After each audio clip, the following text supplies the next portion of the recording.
জয় বাবা লোকনাথ। এই হলো লোকনাথ মন্দির, এর ভেতরেই এখন সবেমাত্র পুজো সম্পন্ন হলো।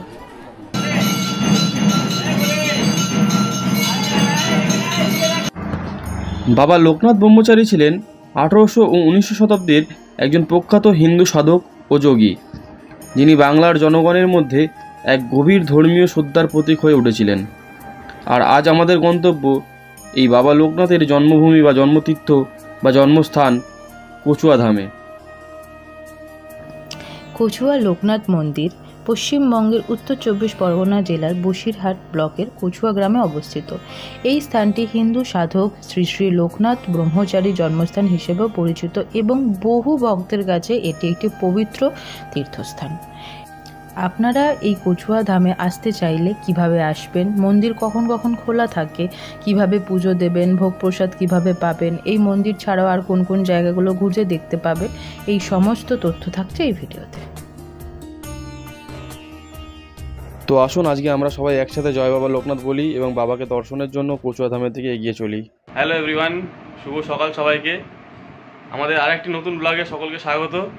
আজকে আমরা যাচ্ছি লোকনাথের জন্মস্থানে চাকলা, আর আরেকটা কোথায়? কচুয়াতে। কচুয়াতে। তো আজকে আমাদের গন্তব্য বাবা লোকনাথের জন্মস্থান কচুয়া আর চাকলা ধামে। তো চলো যেতে যেতে কথা হচ্ছে।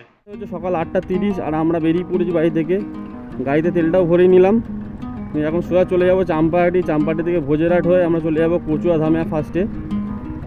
অনেকটা দেরি হয়ে গেল, একটু আগে বেরোলে ভালো হতো, অনেকটা লেট হয়ে গেল। জানি না কতটা কি কভার করতে পারবো। আমরা কচুয়া যাব, তারপর ওখান থেকে যাব চাকলা ধাম। তো দেখা যাক কত তাড়াতাড়ি কভার করতে পারি। দুপুরবেলা অনেকটা আবার মন্দিরটা বন্ধ থাকে,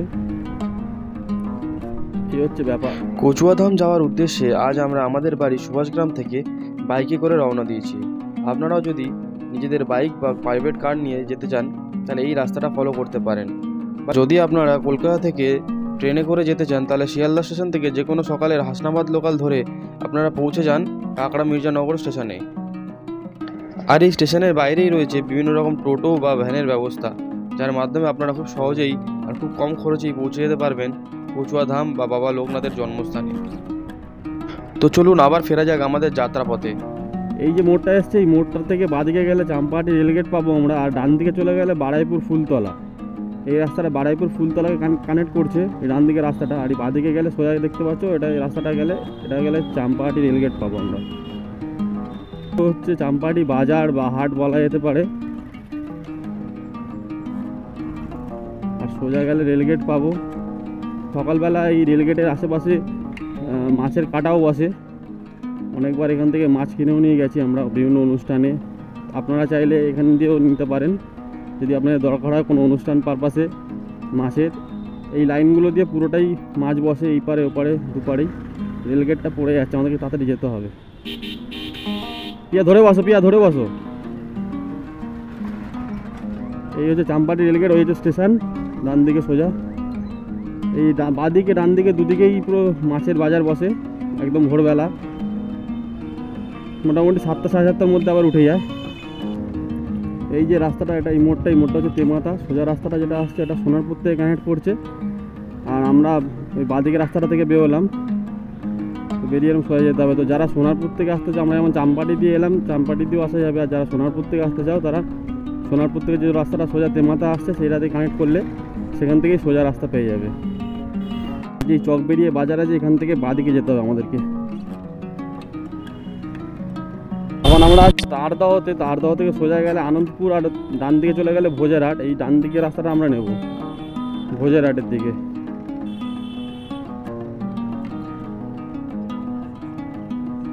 মোড় থেকে বাঁদিকে চলে গেলে কলকাতা যাচ্ছে, আর ডান দিকে চলে গেলে বাসন্তী রোড, বাসন্তী চলে যাবে। আমরা বাঁদিকে যাবো, কিছুটা বাঁদিকে গিয়ে আবার ডান দিকে ঢুকতে হবে আমাদেরকে ওই ডান দিকে নিতে হবে, ডান দিকে রাস্তাটা।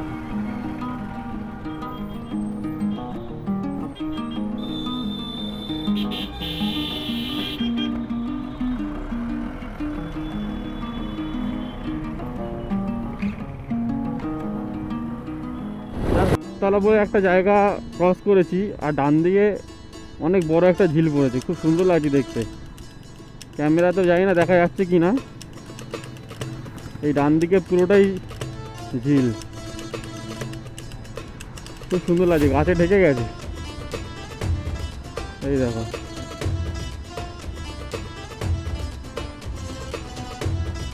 আমরা পুলেরহাট বাজার, আর পুলেরহাট বাজার থেকে আমরা নিয়ে নিচ্ছি ডান দিকে।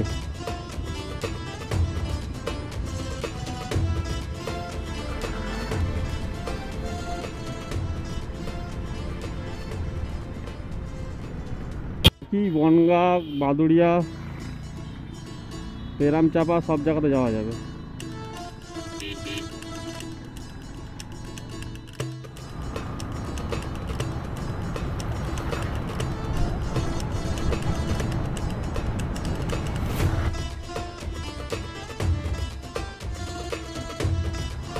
তো আমরা এসে গেলাম বাবা লোকনাথের জন্মস্থান কচুয়া ধাম। তো এই হচ্ছে মূল তোরণ বা মূল গেট, বাবা লোকনাথের জন্মস্থান পুণ্যতীর্থ কচুয়া ধাম। এই গেট থেকেই আমাদেরকে প্রবেশ করতে হবে। এখান থেকে গাড়িটা নিয়ে চলে যাচ্ছি, সামনে পার্কিং আছে, পার্কিংয়ে গাড়িটা রেখে দেবো।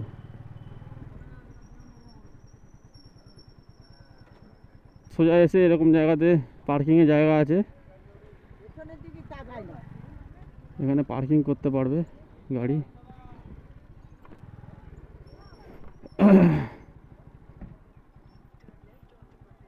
এই যে প্রাচীন মন্দির, এই প্রাচীন মন্দিরের পাশেই এখানে রয়েছে কার পার্কিংয়ের ব্যবস্থা। এই পারে রয়েছে 4 চাকা পার্কিংয়ের জায়গা এই পারটা, আর এইখানটাতে বাইক রাখার জায়গা। এরকম আমার বাইকটা রাখা আছে। বাইক হচ্ছে 10 টাকা, 3 চাকা হচ্ছে 20 টাকা, 4 চাকা 40 টাকা, বড় গাড়ি আসলে 50 টাকা। বনে বনে জলে জঙ্গলে যেখানে বিপদে পড়বে বাবা লোকনাথকে স্মরণ করিবে। ছোটোবেলা থেকে এই উক্তিটা শুনে শুনে আমরা বড় হয়েছি, আর ছোটোবেলা থেকে বড় হওয়া পর্যন্ত যতবার আমরা বিপদে পড়েছি বাবা লোকনাথ বা তার অন্য রূপ বাবা মহাদেবকে স্মরণ করে থেকেছি আমরা। তো আজকে আমরা এসেছি বাবা লোকনাথের জন্মস্থান কচুয়া ধামে, আর এই হচ্ছে সেই মন্দির। বাবা লোকনাথ জন্মেছিলেন 1730 খ্রিস্টাব্দে 31শে আগস্ট। তাকে উদ্দেশ্য করে এই কচুয়াতে এই মন্দির তৈরি করা হয়েছে। তো তার জন্মস্থান নিয়ে অনেক বিরোধ রয়েছে, মতবিরোধ রয়েছে ভক্তদের মাঝখানে। অনেকে বলছেন কচুয়াতে জন্মেছিলেন, অনেকে বলেন চাকলাতে জন্মেছিলেন। তো এই ব্যাপারে হাইকোর্টের মামলা হয়েছিল। তো হাইকোর্টের মামলা অনুযায়ী হাইকোর্ট রায় দিয়েছে যে কচুয়াতেই তিনি জন্মগ্রহণ করেছিলেন। 11 বছর বয়স পর্যন্ত তিনি কচুয়াতেই ছিলেন। তারপর তিনি সন্ন্যাস গ্রহণ করেন ভগবান গাঙ্গুলির কাছে। তারপরে আপনারা কচুয়া মন্দিরে এসে মন্দিরের অপোজিটেই আপনারা বিভিন্ন রকম প্রসাদের দোকান পেয়ে যাবেন, সেখান থেকে আপনারা প্রসাদ সামগ্রী কিনতে পারবেন। জয় বাবা লোকনাথ। এই হলো লোকনাথ মন্দির, আর তারই উল্টো দিকে এরকম প্রসাদ নেওয়ার প্রচুর বা ডালা নেওয়ার প্রচুর দোকান রয়েছে। এখান থেকে আপনারা ডালা বা প্রসাদ নিতে পারেন। কত টাকা ডালা আছে? 51 টাকা থেকে শুরু, 51 আছে, 100 আছে, 200 আছে, 500, যে যেমন বলবে তার তেমন গুছিয়ে দেবো ডালা। আচ্ছা, পুজো কিরকমভাবে দিতে হবে? পুজোয় আপনি ব্রাহ্মণের হাতে দেবেন, নামগোত্র লেখা থাকবে, আর নামগোত্র দিয়ে ব্রাহ্মণ পুজোটা করে দেবে। এবার দক্ষিণা যেটা দিতে চান আপনার প্রণামীর বাসকে দক্ষিণা দিতে হবে, ওনার হাতে কোনো পয়সা নেয় না, যেমন ইচ্ছা আপনার। ডালা দেওয়াটা 51 টাকা ডালা। বাবা চান মন্দির আছে, পিছনে ঘটি দেবো, বাবার পুকুর থেকে জল নিয়ে নিচে বাবাকে মালা পরে স্নান করাবেন। পাশে তুলসী মঞ্চ করা আছে, আপনার ধূপকাঠি মোমবাতি চালাবেন। ঠিক আছে, এটা 51 টাকা ডালা দাও। প্রসাদ সামগ্রী কিনে আপনাদের এখানে দুধ পুকুর আছে, দুধ পুকুরে এসে জল ভরতে হবে। জল ভরে দুধ পুকুরের পাশেই এখানে আপনাদের মন্দির রয়েছে বাবা লোকনাথের। সেই মন্দিরে বাবার মাথায় জল ঢালতে হবে, বাবার বিগ্রহ রয়েছে সেখানে বাবার মাথায় জল ঢালতে হবে। আপনি চাইলে ফুল দিয়ে অভিষেক করতে পারেন। তো তারপরেই রয়েছে ধূপ আর মোমবাতি জ্বালানোর জায়গা।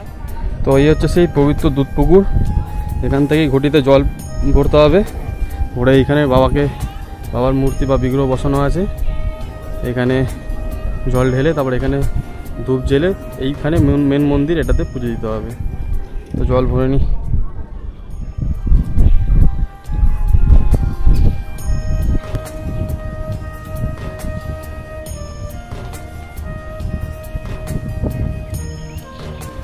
তো জল ভরে নিয়ে এসে এখানে জল ঢালতে হবে।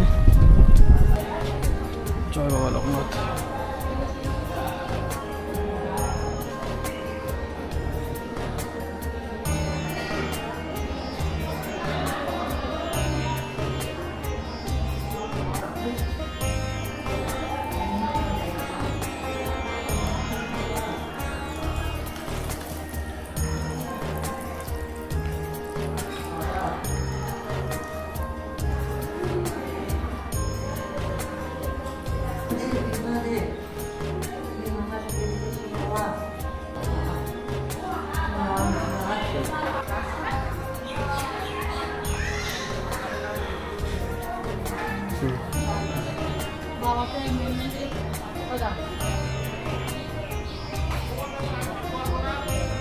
সাড়ে 11টা থেকে ঠাকুরের আরতি শুরু হয়। ভোগ প্রসাদ ঠাকুরকে ভোগ দেওয়ার পরে আরতি শুরু হয় 11:30 থেকে। আর মন্দির খোলা থেকে 8টা থেকে সকাল 12টা পর্যন্ত, আর দুপুরবেলা 3টে থেকে 8টা পর্যন্ত রাত্রির। তো এই হচ্ছে মন্দির খোলার টাইমে, মাঝখানে বন্ধ থাকে। তো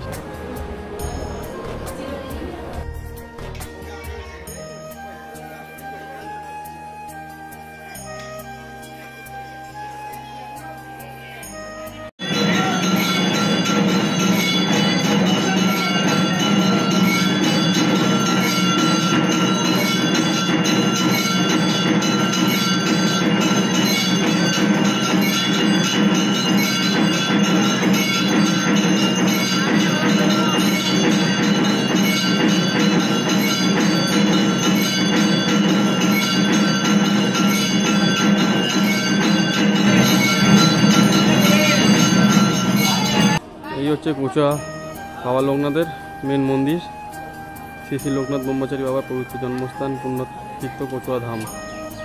এই হচ্ছে মেন মন্দির। এর ভেতরেই এখন সবেমাত্র পুজো সম্পন্ন হলো।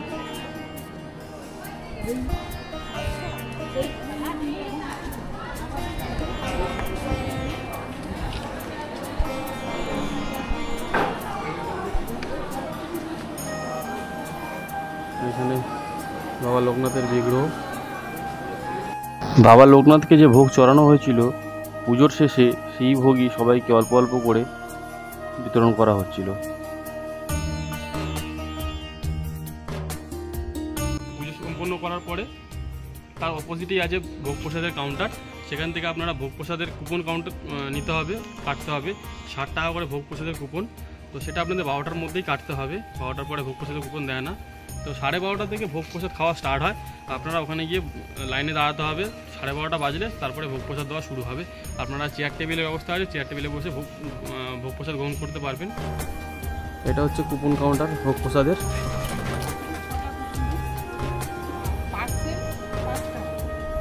কচুয়া ধামের ভোগ প্রসাদের এটা হচ্ছে কুপন কাউন্টার। বলছি ভোগ প্রসাদের কুপন কত করে? হ্যাঁ, ভোগ প্রসাদের কুপন 60 টাকা করে। আর পার্সেল নিলে 60 টাকা। আচ্ছা, বলছি মানে খাওয়া দাওয়ার পরে কি পার্সেলটা নিয়ে নেওয়া যাবে তো? পার্সেলে কুপন 12টার মধ্যে কাটতে হবে, একটার পরে দেওয়া হয় পার্সেল। আচ্ছা, একটা মানে বসে খাওয়া দাওয়ার পরে তারপরে পার্সেল দেবে, তাই তো? হ্যাঁ। আচ্ছা, আমি তাহলে দুটো বসে খাওয়ার দিন, একটা পার্সেল দিন। আর কি কি থাকে ভোগ প্রসাদে? খিচুড়ি, রাইস, একটা তরকারি, চাটনি, পায়েস। আচ্ছা ঠিক আছে, আমি দুটো বসে খাওয়ার দিন, একটা পার্সেল দিন। আলটা যেটা দেখতে পাচ্ছ এটা হচ্ছে বসে খাওয়ার কুপন, আর নিচে সাদাটা হচ্ছে পার্সেলের। তো আমি দুটো বসে খাওয়ার, একটা পার্সেল নিয়ে নিয়েছি কুপন। 12:30 থেকে প্রসাদ গ্রহণের সময়, আর 1টার পরে এই পার্সেলটা দেবে। এটা হচ্ছে প্রসাদ কক্ষ। এখান থেকে ঢুকে তারপরে প্রসাদ কক্ষে যেতে হবে। দেখাচ্ছি, এত রোদ, পা দেওয়া যাচ্ছে না খালি পায়ে। বসে খাওয়ার ব্যবস্থা আছে, সবাই এখন বসে আছে। আমরা এখন ছোটোবেলার চেয়ার টেবিলে বসে পড়েছি খাওয়া দাওয়া করতে, তাই তো? হ্যাঁ, অনেকদিন পরে স্মৃতি। কখনো মিড ডে মিল খেয়েছো? না, আমি খাইনি। তুমি হয়েছে মিড ডে মিল? ওই যে মানে আমি স্কুলে তো খেতাম না, তো একবার বাইরে ভীষণ ঝড় বৃষ্টি হয়েছে, ঠিক আছে? তো আমরা কেউ বেরোতে পারবো না স্কুল থেকে। তো আমাদের বলছে বাচ্চাদের যে মিড ডে মিলটা আছে, আমার একটা বন্ধু বলছে চল মিড ডে মিল খাবো। আমি বলছি না, মিড ডে মিল খাবো না। তখন মনে হচ্ছে না ওদের খেতে যাবো যদি আমাদেরকে বলে, কারণ তখন আমরা 12-এ পড়ি। এবার বলছি যে চল যাবো। তো আমরা নর্মালি খেতে বসি, তখন এইরকম চেয়ার টেবিলে বাইরে ঝমঝম বৃষ্টি হচ্ছে, আর এরকম চেয়ার টেবিলে বসে আমরা মিড ডে মিল খাচ্ছি। কি না, ভাত আর মানে আলু কাবলির ঝোল, ঠিক আছে, আর ডিম সেদ্ধ।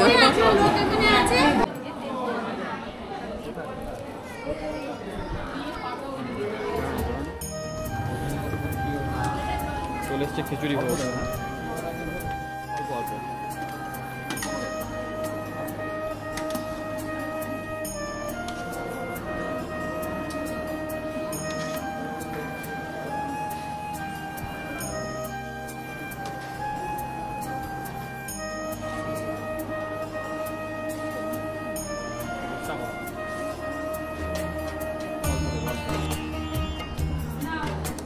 খাওয়া হয়ে গেল, এখন এটাকে ডাস্টবিনে ফেলতে হবে, পাতাটাকে নিজের পাতা নিজেকেই ডাস্টবিনে ফেলতে হবে, এটাই নিয়ম।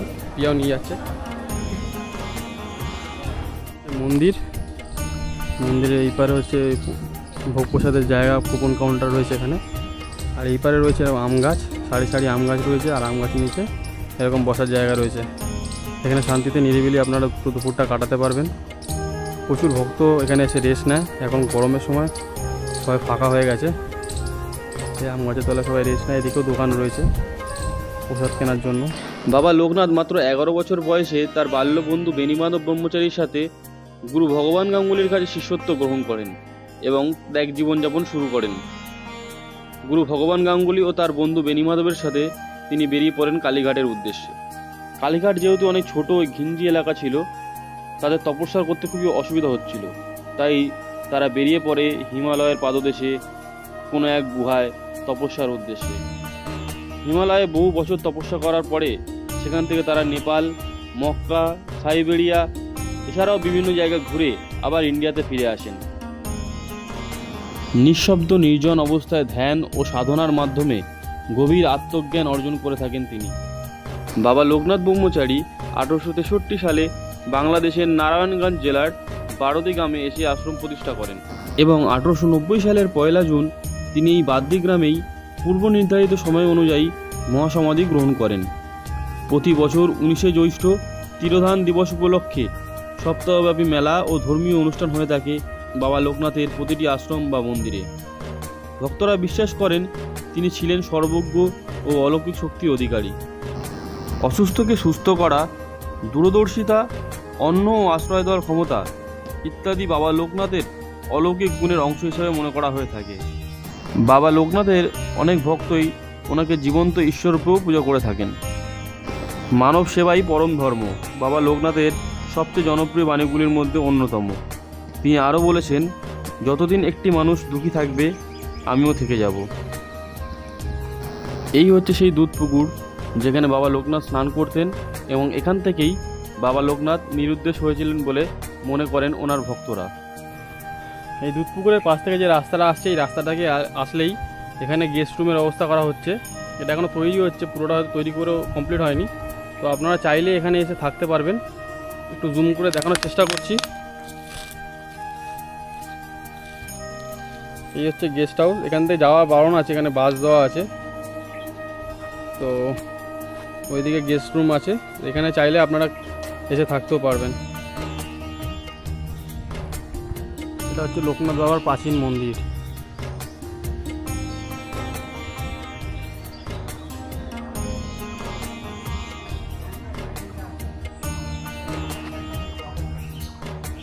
এই আমবাগানের পাশেই যে দোকানগুলো আছে, দোকানের পাশেই এখানে টয়লেটের ব্যবস্থাও রয়েছে। ওই সোজা দেখা যাচ্ছে যেখানটায় সাদা রঙের ব্যানার দেওয়া আছে, ওটাই বাথরুম বলে লেখা আছে, টয়লেট। তো ওটাই হচ্ছে টয়লেট। এখানে আসলে আপনাদের টয়লেটেরও কোনো অসুবিধা থাকবে না। এখানে যে কার পার্কিংয়ের জায়গাটা রয়েছে, ওখান থেকে জাস্ট 10 থেকে 20 সেকেন্ড হেঁটে এলেই এটা রয়েছে লোকনাথ মিশন বিদ্যা নিকেতন। লোকনাথ মিশন পরিচালিত কচুয়া ধাম শুধুমাত্র একটি তীর্থস্থান নয়, এটি একটি সমাজ কল্যাণ কেন্দ্রও। বিনামূল্যে চিকিৎসা শিবির, দুস্থদের খাবার বিতরণ, ছাত্রছাত্রীদের জন্য শিক্ষা, প্রাকৃতিক দুর্যোগে ত্রাণ কার্য, এই সমস্ত কিছু তারা পরিচালনা করে থাকে। এই প্রতিষ্ঠান লোকনাথ বাবার মানব সেবাই পরম ধর্ম এই বাণীটিকে বাস্তবায়ন করার কাজ করছে। তো এটা হচ্ছে রাধাকৃষ্ণের মন্দির। ওই লোকনাথ মিশন থেকে 1 মিনিটের দূরত্বে একই রাস্তাতে পড়বে। এখানে এখন মন্দির বন্ধ আছে, আপনারা চাইলে এখানেও ঘুরে দেখতে পারেন। কচুয়াতে এলে শ্রী শ্রী রাধাকৃষ্ণ বৃন্দাবন মঠ, কচুয়া ধাম। আর মন্দির বন্ধ থাকে দুপুর 1টা থেকে 3:30 পর্যন্ত।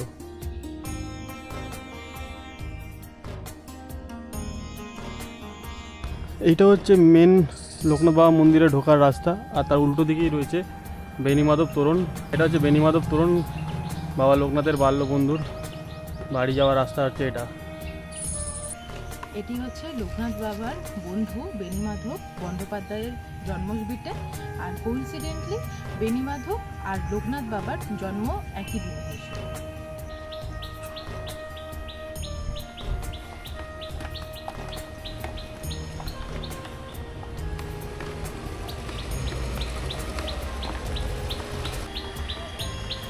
এটাই হলো ভগবান গাঙ্গুলির জন্মভিটে বা জন্মবাড়ি, ভগ্ন অবস্থায় রয়েছে।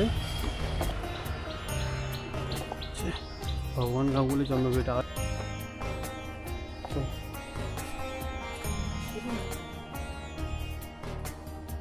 এই কিছু কলা বাগান রয়েছে, দরজা খোলা, ভেতরে কিছু নেই, কটা সিমেন্টের বস্তা রয়েছে। আর এটা হচ্ছে পুরনো বাড়ি। এই দিকটা আগে পুরনো বাড়ি ছিল, এটা পুরো ভেঙে পড়ে গেছে, এইটার কিছু নেই। তো এটাই হলো ভগবান গাঙ্গুলির জন্মবাড়ি। আজকে আমাদের এই কচুয়াধাম ভ্রমণ এইখানেই শেষ হচ্ছে। আপনারা চাইলে কচুয়াধামের পাশেই দ্বাদশ কালী মন্দিরও ঘুরে আসতে পারেন। এছাড়াও কচুয়াধাম থেকে মাত্র 30 মিনিট দূরে বাবা লোকনাথের আরেকটি জন্মস্থান বলে পরিচিত চাকলাধামেও ঘুরে আসতে পারেন। কচুয়াধাম থেকে যে কোনো টোটো বা অটোতে করে আপনারা সহজেই পৌঁছে যেতে পারেন চাকলাধাম। সেক্ষেত্রে আপনাদের খরচা হবে প্রতি ব্যক্তি 60 টাকা হিসাবে। আমাদের পরবর্তী ভিডিওতে চাকলাধাম সম্পর্কিত সমস্ত তথ্য থাকবে, তাই সব রকম আপডেট পেতে অবশ্যই চ্যানেলটিকে সাবস্ক্রাইব করে নিন। আর এই ভিডিওটা ভালো লাগলে অবশ্যই লাইক করবেন আর কমেন্ট করে অবশ্যই আপনাদের মতামত জানাবেন। আর যারা যারা এই বছরে লোকনাথ পুজোতে কচুয়াধামে যেতে চাইছেন তাদের সাথে অবশ্যই ভিডিওটি শেয়ার করবেন। আশা করি তাদের খুব হেল্প করবে। সবাই খুব ভালো থাকুন, সুস্থ থাকুন আর পরবর্তী ভিডিওর অপেক্ষায় থাকুন।